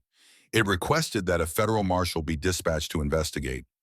Kate had not told Cole about the telegram before sending it. She had made the decision alone late at night, sitting at the kitchen table with her legal ledger open before her, and she had made it because she understood something that Cole, for all his courage and competence, did not yet fully grasp. The legal objection was necessary. It was the foundation, but it was not sufficient. A piece of paper filed with a territorial clerk could be delayed, buried, challenged, or simply ignored by a man with enough money and enough influence to make the machinery of local justice bend to his will. What was needed in addition to the legal argument was a higher authority, someone whose jurisdiction Blackwood could not buy and whose attention he could not deflect. Federal marshals answered to Washington, not to territorial sheriffs. They answered to no one in Redemption Valley, and their presence alone, Kate knew, would change the calculus of everything. Garrett and Ellis rode out to the ranch that same afternoon, and Cole met them on the porch with the particular wariness of a man who has learned over years of dealing with the government officials to trust none of them until they have earned it. But Kate was beside him, and she greeted the marshals with the calm, direct manner that had served her so well in every confrontation since her arrival. And within 20 minutes of sitting down at the kitchen table with coffee and Kate's legal ledger spread before them, Garrett had seen enough to understand that this was not a simple land dispute. "You have been thorough," Sister Garrett said, turning a page of the ledger with careful fingers. "This is good documentation." Kate nodded. "I have tried to record everything, every threat, every incident, every piece of evidence that connects Blackwood's legal challenge to a pattern of intimidation and fraud." Garrett looked at Cole. "Mr. Brennan, do you have any reason to believe Sheriff Calhoun is working with Blackwood?" Cole's jaw tightened. "Calhoun has done nothing to stop any of this. Nothing to investigate the fence fire.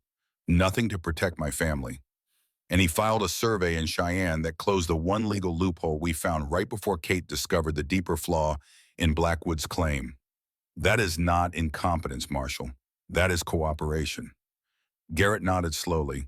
He turned to Ellis, who had been listening in silence, and something passed between them, a look that carried the weight of shared experience, the particular understanding of two men who had spent years hunting corruption in small towns and had learned to recognize it on sight. "We will need to speak with Mr. Blackwood," Garrett said, "and with Sheriff Calhoun, separately." Kate leaned forward. "Marshal, there is something else you should know, something that does not appear in the ledger." She told him about her father. About Judge William Morrison of Boston, murdered 8 years before by men connected to the cases he had been prosecuting. About the Morrison case being reopened, the new witness emerging, the possibility that the men who had killed her father knew she was alive and knew where she was. Garrett listened without interrupting. When she finished, he was quiet for a long time. "Sister," he said finally, "you understand what you are telling me. You are a material witness in an active federal case. If the men who killed your father are looking for you, your safety becomes a federal concern, not just a territorial one." "I understand," Kate said. "And you are telling me this voluntarily. You are not asking me to keep it quiet or to look the other way." Kate met his eyes. "I am done looking the other way," she said. "I have been looking the other way for 8 years. I am finished with it."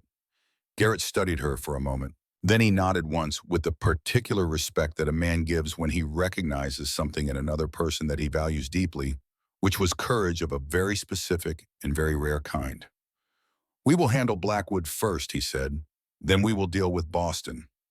The next 3 days passed in a state of suspended tension, The kind of quiet that settles over a place when everyone knows that something is about to happen, but no one knows exactly when or what form it will take. Garrett and Ellis moved through the valley with quiet efficiency, interviewing townspeople, examining documents, and building a picture of Blackwood's operation that was considerably more detailed than anything Kate had been able to assemble on her own. What they found confirmed everything Kate had suspected and added details she had not known. Blackwood had been acquiring land in the territory for 3 years, using a combination of fraudulent legal challenges, bribed officials, and outright intimidation to force small ranchers and homesteaders off their claims at prices far below their value. Sheriff Calhoun was on his payroll, had been for nearly 2 years. Two other officials in the territory, a county clerk and a magistrate in a neighboring county, had also been compromised. But the water rights challenge against Cole Brennan was different from the others. It was bigger, more ambitious, more personal. Garrett found evidence in conversations with several of Blackwood's former associates that the challenge was not purely a business venture. There was history between Cole and Blackwood, old history going back to their shared service in the cavalry, and the history was ugly. Garrett brought this to Cole on the evening of the second day, sitting at the kitchen table with a glass of whiskey Rosa had poured for him, and speaking in the low, careful tone of a man who is delivering information he knows will not be easy to hear. Fort Robinson, Garrett said, 1881. You were there. Cole's face went very still. I was there, he said. Blackwood was there too. Same unit. And there was an incident, a raid on a civilian settlement. Blackwood's men were involved. Civilians were killed, women and children. Cole said nothing. But Kate, watching him from across the table, saw something move behind his eyes. Something old and dark and heavy, the kind of thing a man carries for years without speaking of it, because speaking of it would make it more real than he can bear. You reported it, Garrett continued. You filed a complaint with your commanding officer, and the complaint was forwarded to a military tribunal. Blackwood was investigated, but the investigation was inconclusive and he was acquitted on insufficient evidence. He was not dishonorably discharged, but his career was effectively over. He left the Army 6 months later. Cole's hands were flat on the table, pressing down as though he were trying to hold the surface steady beneath him. He murdered them, Cole said. I saw it. I reported it. And they let him go. Garrett nodded, and now he is here, using the same tactics he used in the cavalry, taking what he wants by force and making it look like something else. But this time, Mr. Brennan, he does not have the protection of a military tribunal. This time, he has federal marshals. And this time, he is going to answer for it. The confrontation came on the 5th day after the marshals arrived on a Saturday morning, clear and cold, with the kind of pale winter light that made everything look sharp and precise, as though the world had been drawn with a careful hand. Garrett had arranged a meeting at the sheriff's office, a small building on Main Street, with a single cell in the back and a desk in the front where Calhoun kept his badge polished and his conscience buried. Blackwood arrived at 10 o'clock dressed in his expensive coat with 2 of his men flanking him. Calhoun was already inside, sitting behind his desk with an expression that tried very hard to be neutral and failed. Kate was not at the meeting. She was at the ranch with the girls and with Rosa and with Deputy Marcus Webb, who had been quietly and consistently present throughout the crisis, doing what needed to be done without being asked, the way good men do when they understand that the situation requires action more than it requires heroism. Cole was at the meeting. Garrett had asked him to be there not as a participant, but as a witness, and Cole had agreed, riding into town that morning with his jaw set and his rifle in its scabbard, in the particular expression of a man who is walking towards something he has been avoiding for a very long time. What happened in that room Kate learned later, piece by piece, from Cole and from Garrett and from Marcus, who had been waiting outside and had heard more than he was supposed to hear through the thin walls of the sheriff's office. Garrett laid out the evidence first: the flawed water rights challenge, the fraudulent survey filing by Calhoun, the pattern of intimidation and land theft across the territory, the fence fire, the riders on the road to Cheyenne, all of it documented, all of it witnessed, all of it building toward a single inescapable conclusion. Blackwood listened. He did not interrupt. He sat in his chair with his hands folded in his lap and his scarred face perfectly composed, and he listened to the marshals lay out the case against him with the calm attention of a man who has been in difficult rooms before and has learned that the best defense is often no defense at all, just silence, and the hope that silence will be mistaken for confidence. When Garrett finished, Blackwood was quiet for a long moment. Then he looked at Cole. "You always were a tattletale, Brennan," he said, "even in the cavalry." Couldn't handle what he saw, so he ran to the commanding officer like a schoolboy. Cole did not rise to it. He sat in his chair with his hands on his knees and his face expressionless and said nothing. And the silence was its own kind of answer. Blackwood turned back to Garrett. "You have paperwork. You have documents. You have the word of a nun and a deputy who is still wet behind the ears. What you do not have, Marshal, is a conviction. Not in any court in this territory." Garrett smiled. It was a thin smile, not friendly, the smile of a man who has spent 30 years doing this and has heard every version of this particular speech. "Mr. Blackwood," he said, "I have enough to hold you on federal charges pending a full investigation. Fraud, conspiracy, obstruction of justice, witness intimidation. And I have enough separately to bring criminal charges against Sheriff Calhoun for his role in the conspiracy." He turned to Calhoun, who had gone very pale. "Sheriff," Garrett said, "I am giving you the opportunity to cooperate. If you provide testimony regarding Mr. Blackwood's activities, including the bribery, the land scheme, and any involvement in the fence fire or the intimidation of Sister Morrison and Deputy Webb, your sentence will be significantly reduced." Calhoun looked at Blackwood, then he looked at Garrett, then he looked at his hands, which were trembling slightly on the surface of his desk. "He threatened my family," Calhoun said. His voice was barely above a whisper. "Blackwood. He said if I did not cooperate, he would hurt my wife, my daughter." Blackwood's composure cracked for the first time. Something moved across his face, quick and cold, the flash of a man who has been exposed and knows it and is calculating very rapidly how much damage the exposure will do. "That is a lie," Blackwood said. "Calhoun is trying to save himself by blaming me for his own greed." But Garrett was already standing, already moving, and the two marshals were on their feet, and Blackwood saw in their faces that the calculation had already been made, that the evidence was sufficient, that the room he was sitting in had become a cage, and the door was closing. Ezra Blackwood was arrested that morning. Calhoun was arrested an hour later after he had signed a statement detailing everything Blackwood had asked him to do over the past 2 years. Both men were taken into federal custody and transported to Cheyenne the following day under escort to face charges in federal court. Kate learned all of this from Garrett himself, who rode out to the ranch that evening to deliver the news personally. She was on the porch when he arrived, wrapped in a wool blanket against the cold, and she listened to his account with the particular stillnesses of someone who is hearing something she has been working toward for weeks and who is not yet ready to believe it is real. "It is not over," Garrett said, reading her expression accurately. "Blackwood will fight the charges. He has money and he has lawyers, and he will use both. But the legal basis of his water rights challenge is destroyed. Your objection will be sustained. The land is safe, sister, for now and for as long as the law holds." Kate nodded. "Thank you, Marshal." Garrett hesitated. Then he said, "There is the other matter. Boston." Kate's expression did not change, but something shifted behind her eyes, a tightening the way a person tightens when a wound they have been trying to keep closed is touched. "The Morrison case," Garrett said. "The investigation has been reopened. A new witness has come forward, someone who was present at the dinner when your father was killed and who has agreed to testify. The men responsible are being identified. But sister, you are a key witness. Your testimony will be needed." In Boston, within the next few weeks, Kate looked out at the valley, at the mountains turning purple in the last light of the day, at the smoke rising from the ranch chimney, at the life she had stumbled into by accident and was only now beginning to understand. "I will testify," she said, "but not yet. There is something I need to do first." Garrett raised an eyebrow but did not press. He had seen enough of Kate Morrison to know that when she said something, she meant it, and that pressing her for reasons she was not ready to give would accomplish nothing. He rode back to town, and Kate went inside, and the evening settled over Redemption Valley like a blanket drawn up against the cold. That night, Kate did not sleep. She sat in the small sewing room that had been her quarters since the first night, with the candle burning low on the desk and her legal ledger open before her, and she thought about everything that had happened since she arrived in this valley.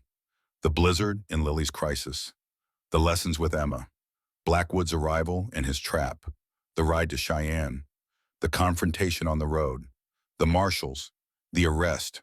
All of it from the first moment to this one had been a kind of journey, not the physical journey to Cheyenne and back, but something deeper, an internal movement from one way of being to another. She had come to Redemption Valley to hide. That was the truth of it, the truth she had not admitted even to herself until now. The convent had been a hiding place. The habit had been a disguise. The name Sister Kate had been a shield, something to put between herself and the world that had killed her father and let his killers go free. She had spent 8 years behind those shields, safe and quiet and numb, and she had told herself that the numbness was peace, that the quiet was contentment, that the life she was living was the life God intended for her. But it was not. It had never been. And she had known this somewhere beneath the layers of prayer and discipline and routine, known it.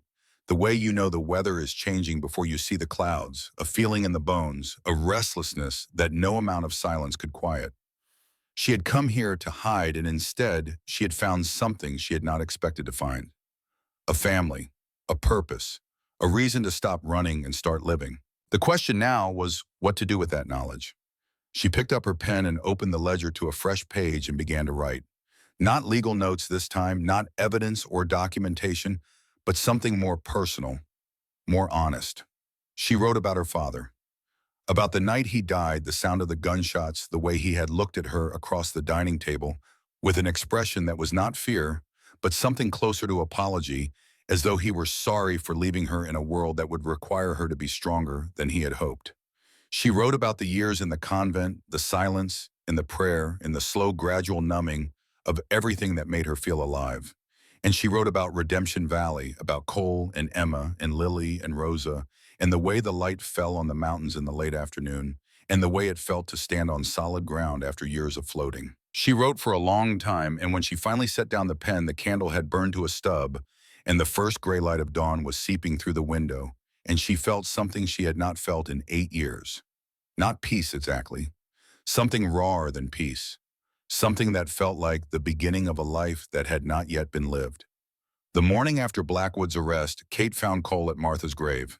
It was a simple marker, a wooden cross set into the frozen earth on a small rise behind the ranch, sheltered from the wind by a stand of cottonwood trees. There was a second marker beside it, smaller, with the name Thomas carved into the wood, in letters that were not quite even the work of a man who was not practiced at such things, but who had done it himself because no one else should have to. Cole was standing before Martha's grave with his hat in his hands and his head bowed, and he did not hear Kate approach until she was close enough to see his face, and when he turned, she saw that his eyes were wet, though no tears had fallen.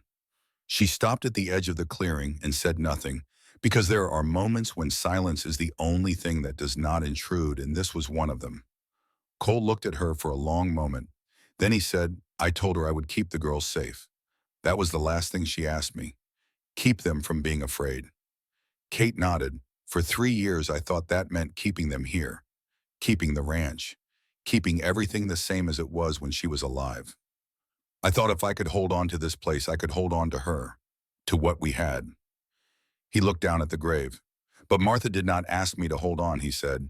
"She asked me to keep them from being afraid. And the only way to do that is not to hold on. It is to let go of the grief, of the guilt, of the idea that loving someone new means replacing the person you lost." He turned to Kate, and his expression was open in a way she had not seen before, stripped of the hardness and the control and the careful distance he had maintained since the first day she arrived. What remained was simply Cole, the man beneath the soldier and the rancher and the widower, a man who had been alone for too long and who had, without quite realizing it, found someone worth not being alone with. "I do not know how to do this," he said. "I have forgotten how. Or maybe I never knew." Kate took a step closer. "You do not have to know how," she said. "You just have to be willing to try." Cole looked at her. The morning light was coming up behind the mountains, turning the sky from gray to gold, and it caught the side of Kate's face and lit it in a way that made her look for just a moment like something out of one of the paintings Cole had seen in churches, something luminous and steady and real.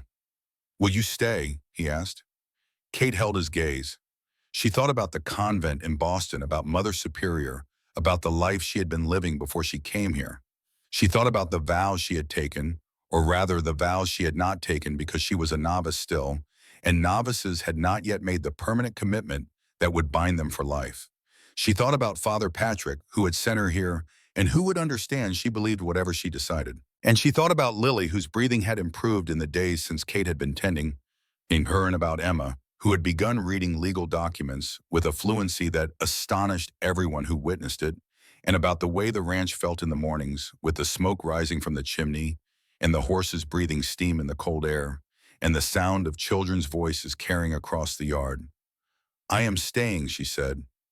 Cole nodded. Then he reached out and took her hand, not briefly this time, but fully, his fingers lacing through hers with a warmth and a weight that said everything words could not.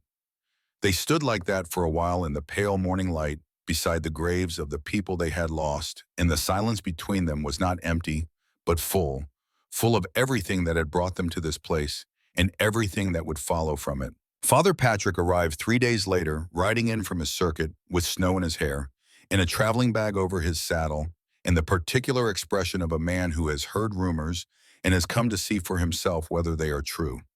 He found Kate in the church, which also served as the schoolhouse, preparing a lesson for the following day. She was alone, sitting at the small desk near the front with books spread before her and a pencil in her hand.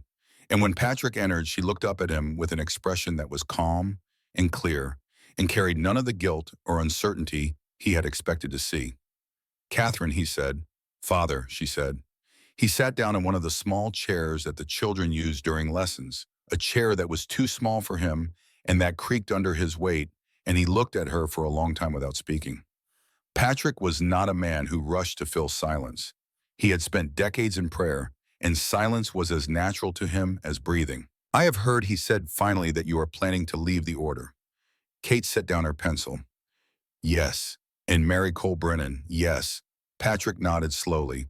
He did not look surprised. He did not look disapproving. He looked, if anything, as though a piece of a puzzle he had been assembling for a long time had finally fallen into place.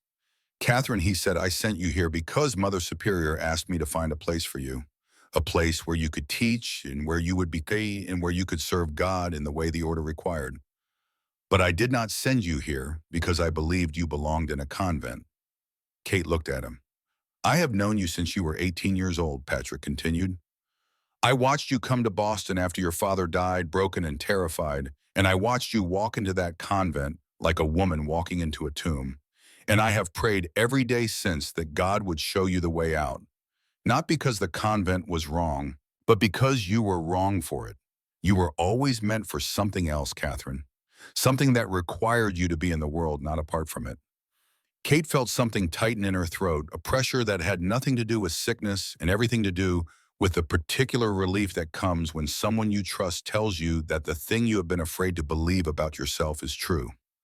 "I do not know what I am," she said. "I am not a nun. I am not the frightened girl who ran to Boston 8 years ago. I do not know what I am becoming." Patrick smiled. "That is not something you need to know today," he said. "That is something you discover as you live. And you cannot discover it if you are hiding behind a habit." He stood creaking the small chair and crossed to where Kate was sitting. He took her hands in his the way a priest does when he is blessing someone, and he looked into her eyes with an expression of such simple, uncomplicated affection that Kate felt the last of her resistance dissolve like ice in spring water. "Go," he said. "Live. Love this man and raise these children and build something that matters. That is your prayer now, Catherine. Not words spoken in a chapel, a life lived in the world." Kate squeezed his hands. "Thank you, Father." Patrick released her and stepped back and straightened his coat. Then he said with a sorry smile, "I will officiate the wedding, if you will have me." Kate laughed. It was a real laugh, unguarded and warm, and it surprised her because she could not remember the last time she had laughed like that, could not remember the last time anything had moved through her that felt so much like joy. "We would be honored," she said. The wedding was set for the following Saturday, 2 weeks after Blackwood's arrest. And in those 2 weeks, the town of Redemption Valley underwent a transformation that no one who lived through it would ever quite be able to explain afterward. It was not that the town changed its character. It was not that the people suddenly became different from what they had been. It was simply that something had shifted in the air. Some collective weight had been lifted, and the lifting of it made everything feel lighter, more possible, more worth doing. Mrs. Fletcher organized the reception with the particular ferocity she brought to all undertakings, and within 3 days she had mobilized half the town into a state of productive activity that would have impressed a cavalry quartermaster. Henderson donated the food. The women of the town pooled their skills to produce a dress for Kate, a simple but beautiful thing of white cotton with lace at the sleeves borrowed from Mrs. Fletcher's own wedding gown and altered to fit Kate's slimmer frame.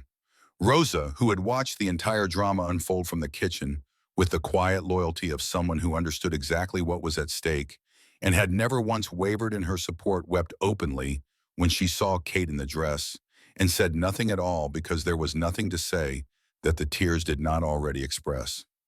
Emma threw herself into the preparations with an energy that surprised everyone, including herself. She helped Rosa decorate the church with dried wildflowers and pine branches, and she helped Kate write the vows sitting at the kitchen table with a pencil and a sheet of paper and the same focused intensity she brought to reading legal documents. "We need to say something real, Ian," Emma told Kate. "Not just the words everyone says, something that means what we actually feel." Kate looked at the girl, at her serious face and her sharp eyes and the way she held the pencil as though it were a weapon she intended to use well, and she felt a wave of affection so strong it was almost painful. "Then, help me write it," Kate said. And Emma did. Lily improved steadily in the days before the wedding. The eucalyptus tincture Kate had been administering twice daily was working slowly but consistently, easing the inflammation in Lily's airways and allowing her to breathe more freely. By Wednesday of that week, Lily was able to walk to the barn and back without stopping to catch her breath, and by Friday she was helping Rosa arrange chairs in the church, moving among the pews with the careful, proud bearing of a child who has been sick for a long time and is rediscovering what it feels like to be well. On the morning of the wedding, Kate woke up before dawn, as she always did, but she did not dress in her habit. The habit hung on the back of the door clean and pressed, and she looked at it for a long time before turning away. In its place on the bed lay the white dress, and beside it the locket that had hung around her neck for 8 years, the locket that held a small portrait of her father, the last image of him she possessed. She put the locket on. It settled against her collarbone, warm from being held, and she touched it once with her fingertips and thought of her father and said silently in the privacy of her own mind, "I am not afraid anymore." The church was full when Kate arrived. Every seat was taken and people were standing along the walls, and the morning light came through the windows in long golden shafts that fell across the congregation like a blessing. Cole stood at the front beside Father Patrick, dressed in his best clothes, which were not fine by any standard, but were clean and pressed and worn with the dignity of a man who understood that this moment mattered more than appearance. Emma and Lily stood beside him. Emma in a dress Rosa had sewn for the occasion, Lily in a matching one, both girls scrubbed and combed and bearing expressions of solemn importance that suggested they understood exactly what was happening and intended to remember it for the rest of their lives. Marcus Webb stood to one side, acting in his new capacity as the town's interim sheriff, a position Garrett had recommended after Calhoun's arrest. He wore his badge with the particular care of a young man who is still getting used to the weight of it, and he watched the proceedings with an expression that was equal parts happiness for his friends and a lingering awareness of duty, because even on a wedding day, the work of keeping a community safe does not stop. Rosa stood near the back, beside a chair, where Doc Porter sat with his hands folded in his lap and his eyes bright with something that might have been tears or might have been the simple satisfaction of a man who has seen something good happen after a long stretch of bad. Kate walked down the aisle alone. There was no one to give her away, no father or brother or male relative to take her arm and escort her to the altar. She walked by herself in the white dress with the locket against her skin and the faces of the people she had come to love looking up at her from the pews, and the walk was not lonely. It was the opposite of lonely. It was the walk of a woman who had spent 8 years alone and had finally, after a long and difficult journey, arrived somewhere she belonged. Cole's face when he saw her was something Kate would carry with her for the rest of her life. It was not surprise because he had seen her that morning briefly before she went to get ready. It was not nervousness or uncertainty. It was simply love, plain and open and unashamed, the expression of a man who has found something he did not think he would ever find again, and who is not going to hide it or diminish it or apologize for it. Father Patrick began the ceremony. The vows were simple, but they were not the standard words. Emma had helped write them, and they carried her influence direct and honest and stripped of everything unnecessary. Cole spoke first. "I vow to protect you," he said, looking into Kate's eyes with an intensity that held nothing back. "I vow to honor you. I vow to love you not because it is easy, but because it is the truest thing I have ever known. And I vow to be worthy of the life we are building together." Kate spoke next. Her voice was steady as it always was, but there was something beneath the steadiness. Now a warmth, a depth of feeling that had not been there before, or that had been there all along, but had been buried beneath years of fear and silence. "I vow to stand with you," she said. "I vow to fight with you, beside you, for as long as we have breath to fight. I vow to build a future with you, not from what we have lost, but from what we have found. And I vow to love you not despite the hard things, but because of them. Because love that cannot survive the hard things was never love at all." Father Patrick pronounced them married. Cole kissed Kate, and the kiss was gentle and unhurried and carried in it everything that had passed between them since the night she saved Lily's life, every shared silence, and every difficult conversation, and every moment of fear, and every moment of trust. And when they broke apart, Emma and Lily were already moving toward them, and the congregation was rising to their feet, and the sound of applause filled the small church like water filling a well, rising and rising until it overflowed. It was during the reception an hour later, held in the church hall, with tables laden with food and music playing from a fiddle that Henderson had borrowed from a ranch 20 miles away, that the last piece of the story fell into place. Kate was standing near the back of the hall holding a cup of cider and watching Emma teach Lily a card game at one of the tables when the door opened and three men walked in. They were not from Redemption Valley. Kate knew this immediately, the way you know a thing before you have consciously identified the evidence for it. They wore Eastern clothes, good clothes, well-tailored and clean, and they moved through the crowd with the particular self-consciousness of men who are aware that they do not belong and are not trying to hide it. Their faces were hard and smooth and carefully composed, and their eyes moved constantly scanning the room, cataloging exits, assessing threats. Kate recognized the type before she recognized the individuals. She had seen men like them in Boston, in the corridors of the courthouse, in the waiting rooms of expensive lawyers' offices. Men who did dangerous things for money and who had learned over years of practice to do those things while looking entirely respectable. The man in front was Vincent Carver. Kate knew his name because it had appeared in the documents related to her father's case. The documents that had been reopened. The documents that connected certain individuals to the conspiracy that had resulted in Judge Morrison's murder. Carver was 45, lean and dark-haired, with the kind of face that could have belonged to a banker or a lawyer or a church-going family man. He wore all of these identities like suits of clothes, putting them on and taking them off as the situation required. He saw Kate at the same moment she saw him, and something flickered across his face, recognition, calculation, and something else. Something that looked very much like the particular irritation of a man whose carefully laid plans have just encountered an unexpected complication. He walked toward her. "Miss Morrison," he said, and his voice was smooth and measured. The voice of a man who has spent years in rooms where voices are weapons. "We need to speak." Kate set down her cup of cider. She did not step back. She did not look away. "Speak," she said. "Here, in front of everyone." Carver's expression did not change, but something tightened around his eyes, a micro-adjustment that told Kate he had not expected her to be this direct, this unafraid, this willing to have the conversation in public. "It is about your testimony," he said, "in the Morrison case. We represent certain interests that would prefer the case not go to trial."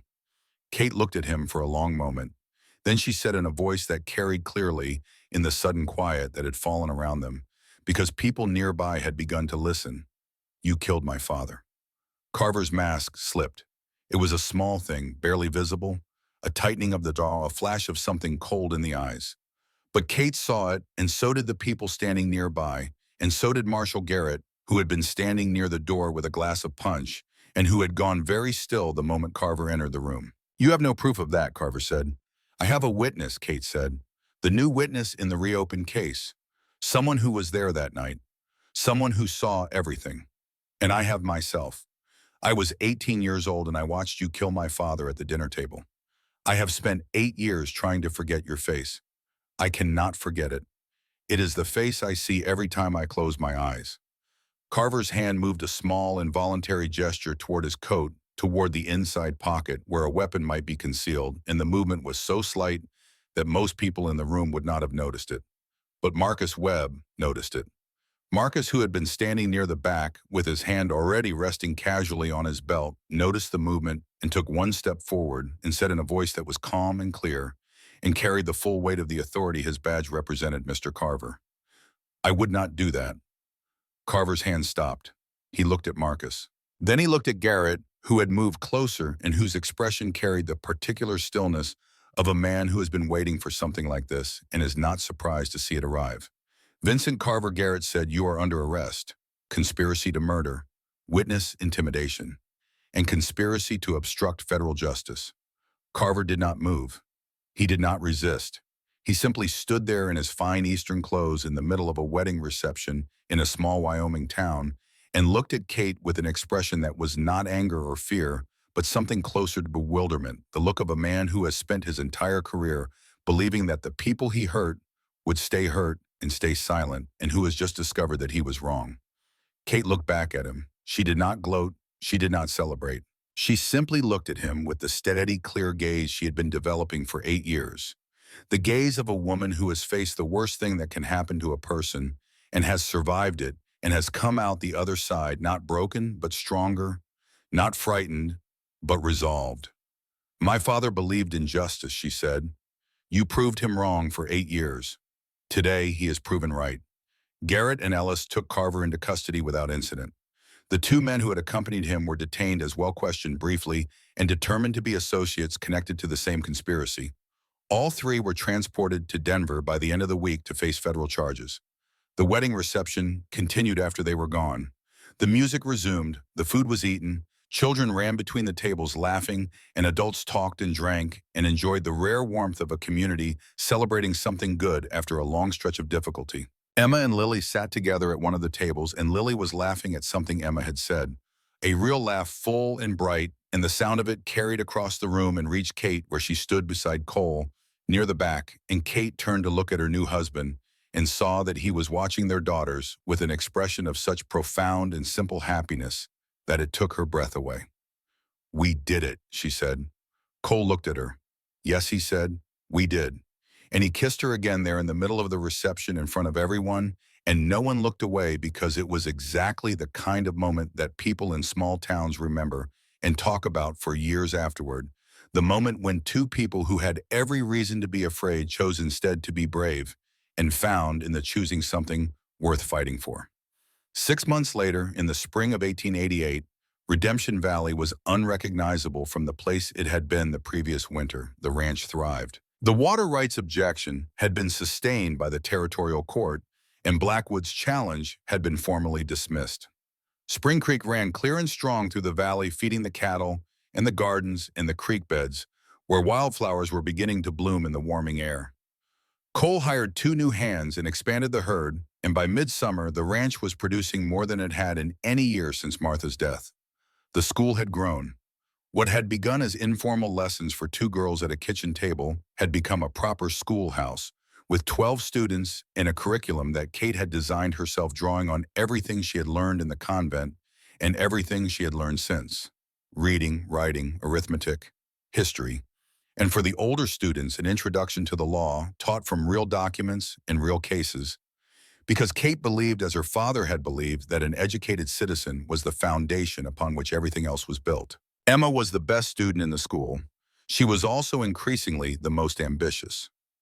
By midsummer, she had read every legal text Kate possessed and had begun writing letters to law schools in Denver and Chicago, inquiring about admission. The replies came back mixed, some encouraging and some politely dismissive, but Emma treated the dismissals the same way she treated the encouraging responses, as information, as data points in a larger calculation, and she kept writing. Lily recovered fully.